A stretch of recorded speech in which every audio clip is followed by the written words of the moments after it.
Hey everyone, it's Thomas here. So recently I've been playing with a lot of entry-level integrated amps. I don't know, I have this problem actually.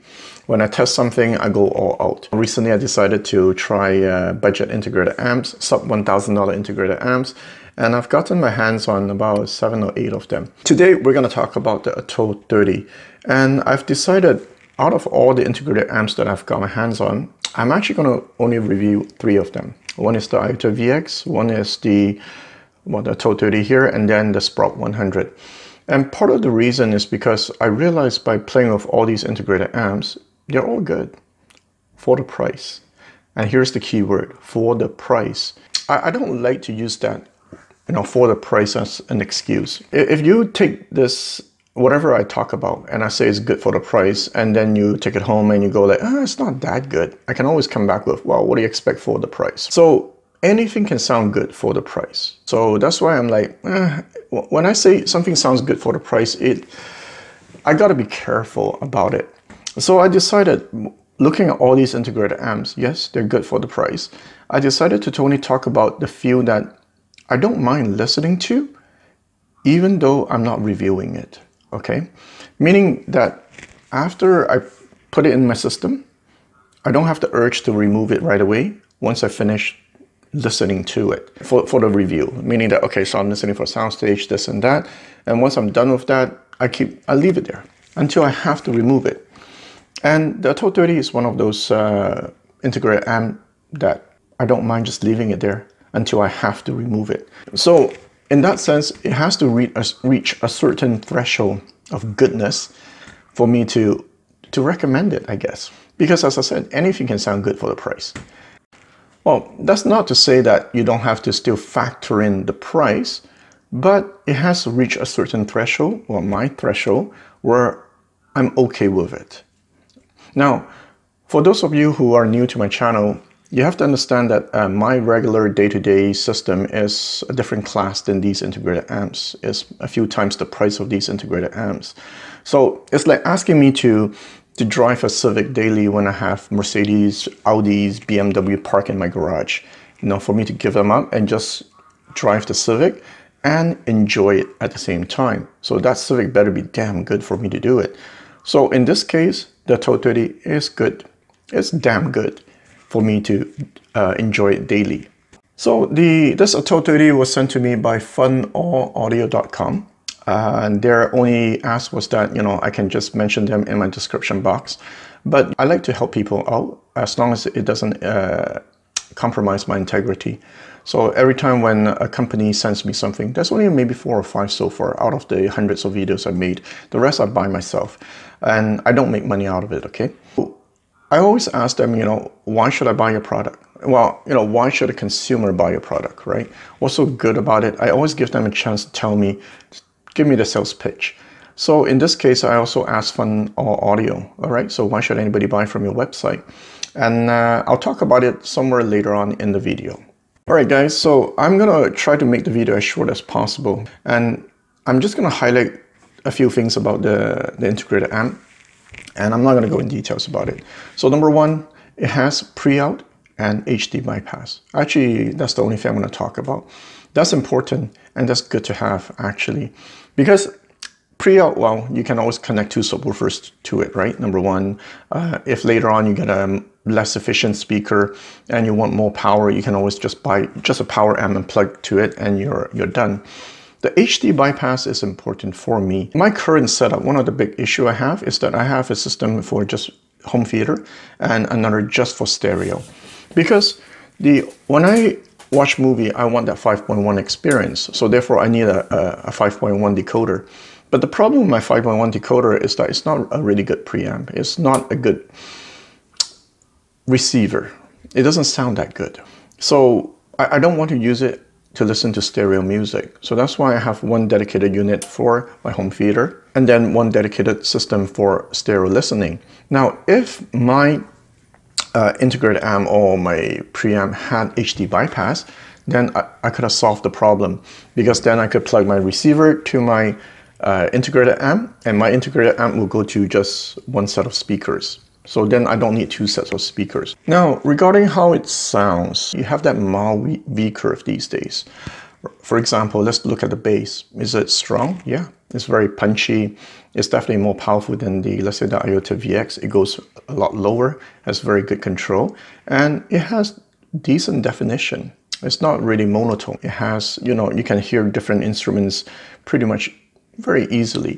So in that sense, the bass is, yeah, it's good.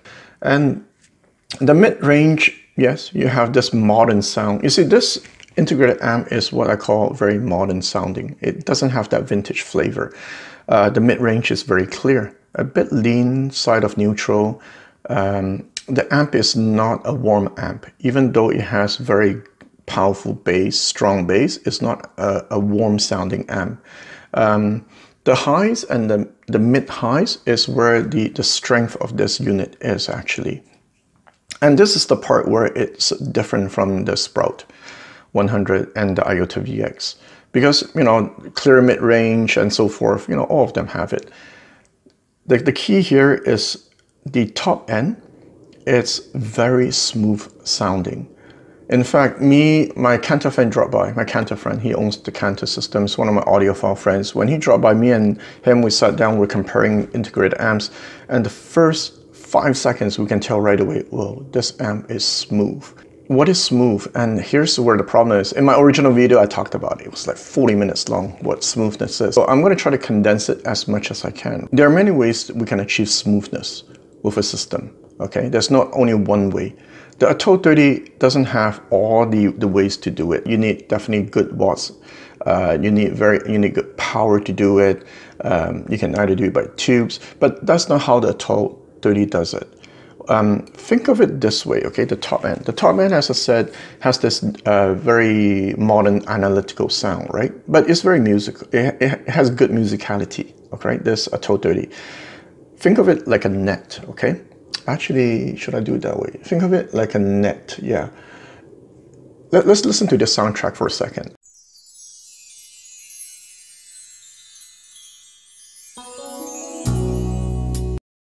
So with the Atoll 30, the ding-ding sound, the sparkling sound, very good, excellent. It's very refined. It's like fine grains of sand. You can hear ding, ding, ding, ding, ding perfectly. And it's not, it's not like there's a veil in front of it. Okay, so because some system, they achieve smoothness by turning down the treble. You just drop the whole top end and it sounds smooth, but the problem is that you're trying so hard to hear details. And as I mentioned, it's like there's a veil in front of it. You know, you put a piece of cloth in front of the tweeter. Yeah, it sounds smooth, but it's just very dead. It's not lively. Now, the Atoll 30, as I said, think of it like a net, right? You let all those sparkling things go through, and then you trap everything that causes the speaker to sound sibilant, right? That harshness. That's one thing we don't like. Because another way some system achieve like very good detail is that they tilt up the treble. But once you push the volume, you're gonna go like, oh man, I'm gonna have listening fatigue. This is the part where the Atoll 30 does very well. It's smooth enough that there's no listening fatigue. And it rolls off the top end where it's supposed to, and it let go the top end where it's supposed to. Right? Let go the top end, meaning that the part where you're supposed to sparkle, the parts with all the details and everything, it lets it shine through. And the part where it causes harshness, it cuts it off. So think of it like an equalizer. Imagine the top, you know, you have that little small V curve, and then and there's this magical knob that cuts off the sibilant part, it just drops it. So in my own system, like my Moon W5.3, it does this pretty well. It lets all the sharpness come through, and at the same time, it smooths out the part where it's supposed to. And that's why I'm very impressed with the IN30. And for the same reason where me and my Cantor friend can pick up the smoothness just like that. Whoa, this is smooth. There's a shadow of high-end audio in it. And I can listen to it for forever. In fact, it pairs well with my KEF LS50. It pairs good with my RPM 600. And you know, these are speakers that are known to be a bit shouty, a bit bright. But it does okay. It does very good. Now, there are many other ways to achieve smoothness, like, you know, having a lot of power, for example. But I'm not going to go into that. But the reason why I brought this up It's because I like the Atoll 30 so much that I actually picked up the phone and called somebody that was selling an Atoll 300. I was gonna buy it. Like, it is my kind of sound. And I say, it's just missing power. Unfortunately, it was sold by the time I call him. Because, you know, I can tell you, why am I so obsessed about power? I can tell you, you know, you don't need more than a V4. A Civic, you go shopping every day with it, you go to school with it, you go to work with it, you go to a different city with it. A V4 will work perfectly fine. You'll never think of it as not being smooth. But the second you try a V8, a V12, you're gonna feel the difference. How effortless it is, how there's no congestion, there's nothing holding you back, it's very open.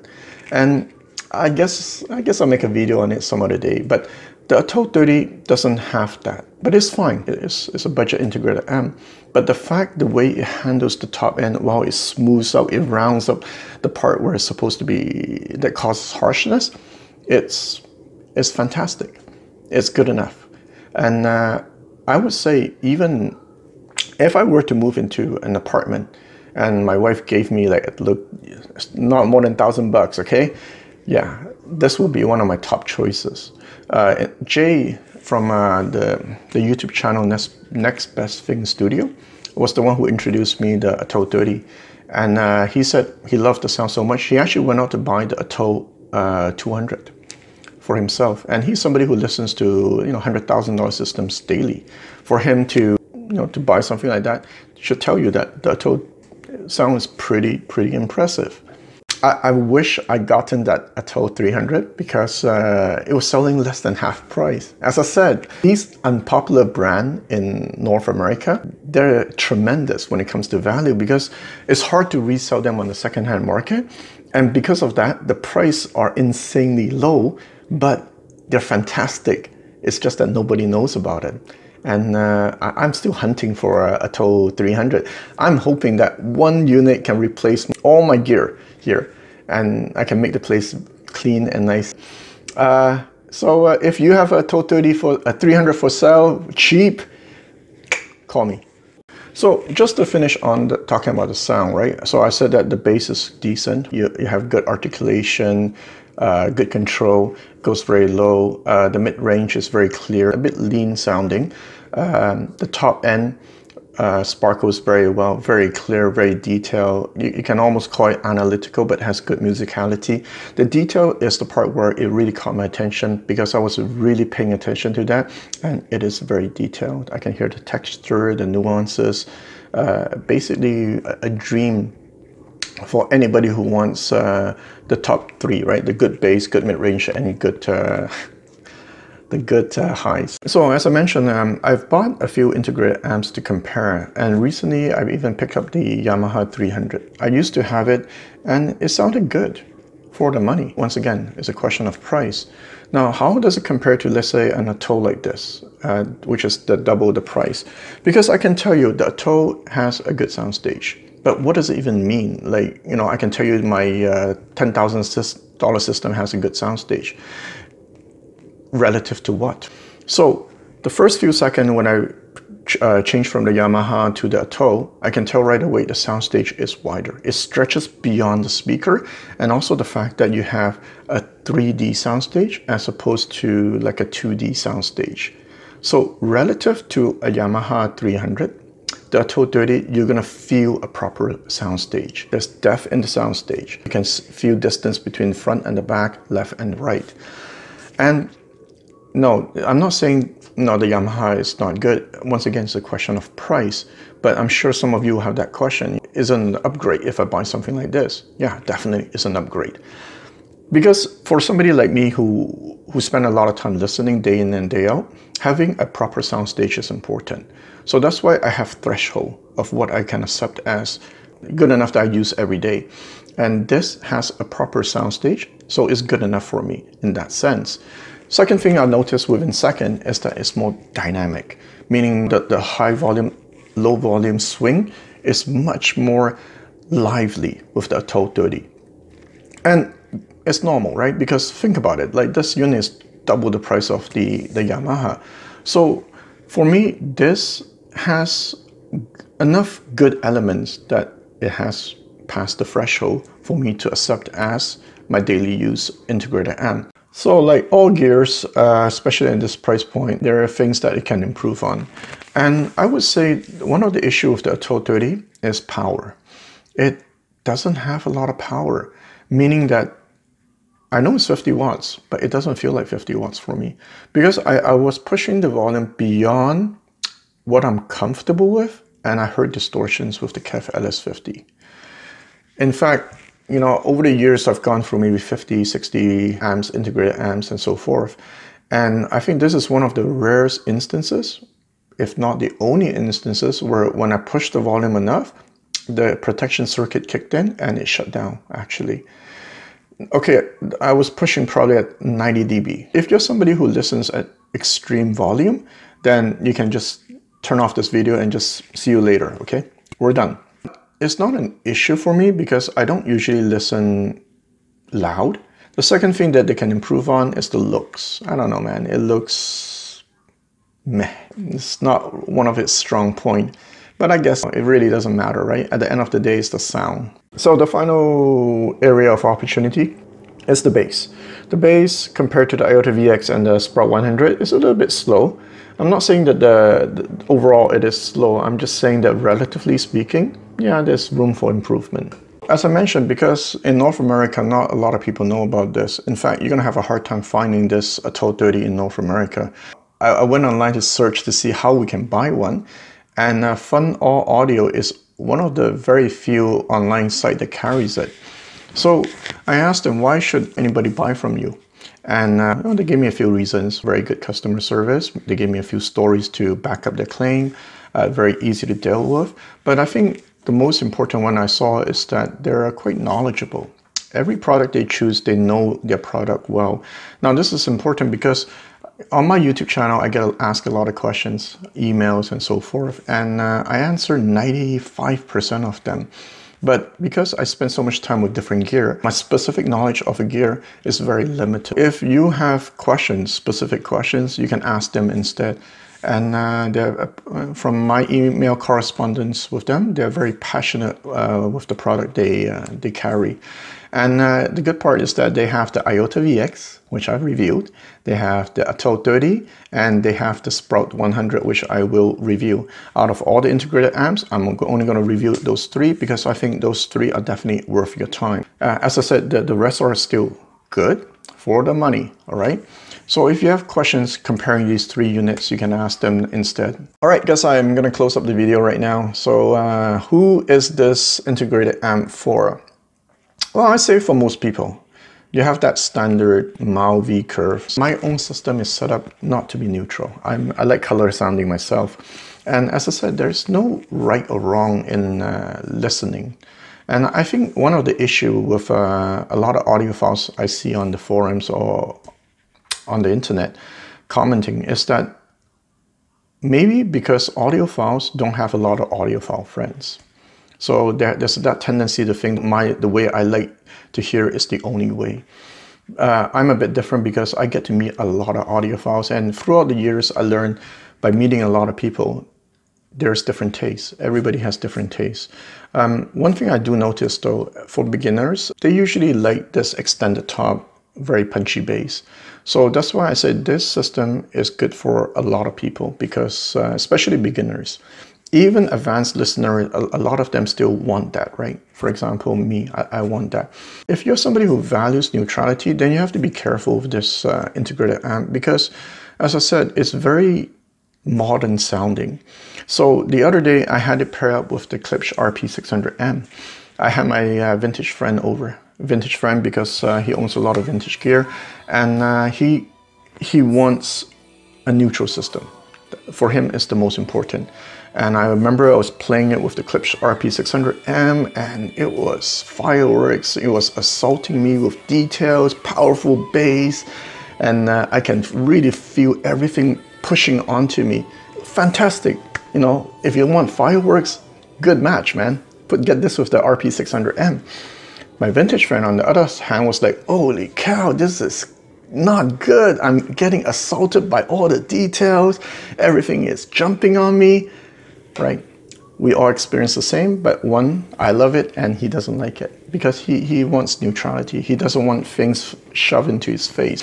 So that's why I said, you know, it depends on your taste. If you're somebody who wants neutrality, then be careful when you choose this integrated amp, in the sense like the speakers you pair with, make sure they're not very forward sounding, shouty kind of speakers, very revealing kind of speakers, because this is what I call the new sound, analytical. However, this has good musicality, but it's definitely very modern sounding. So yeah, keep that in mind. Definitely, I would say a strong recommend for you to try. It's just too bad in North America there's not a lot of second-hand unit, because it would be so awesome to be able to pick this up for $200-300 on the second-hand market. It would be like, wow, one of the best possible deal you can get. Right now I was looking at funallaudio.com website, and they have B stocks that goes for $650. And just keep in mind that this is a purist piece. There's no DAC, there's no Bluetooth, there's no phono stage in it. So after purchasing, let's say the DAC, the Bluetooth device and so forth, it's probably one of the more expensive integrated amps out of all the ones I've tried. Heck, probably the most expensive one. Anyway, but it is one of my favorite ones. So, all right guys, till next time.